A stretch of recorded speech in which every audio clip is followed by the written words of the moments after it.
Here now with more reaction is Lieutenant Colonel Oliver North. Colonel North, President making very clear tonight what this is about. This is about a precision strikes to send a message and a deterrent to stop the use of chemical weapons as the brutality and the evil, and to use the president's own words here when he talked, frankly, passionately tonight about all this, that it is barbarism and brutality on display that we have been witness with men, women, and children.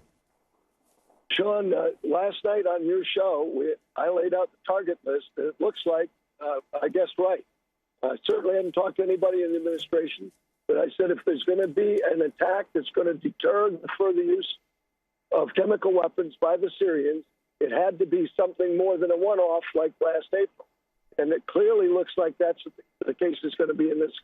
It's got to hit economic targets. It's got to take out the command and control nodes in Damascus. It's got to first take out, as they did, the surface-to-air missile defenses, which the Russians put in.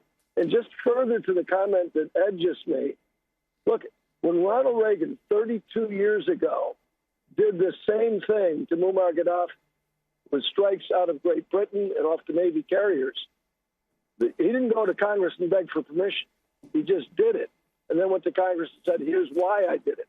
And I hope that's what the president does tomorrow after the dust settles a little bit, and if necessary, continues to strike at those targets that are going to make sure that this Assad regime cannot do this again. That means going after the seaports. That means going after cratering all those runways and the command and control. And I'll tell you, if the Russians persist in this effort to deny us the use of our intelligence and surveillance assets, meaning the so-called drones and satellites, we've got the capacity in our military to shut the communications down for the Assad regime and the Russian and Iranian patrons, so they'll have to communicate with carrier pigeons. If that's what they want, they're going to keep trying to interfere with our intelligence, surveillance, and reconnaissance.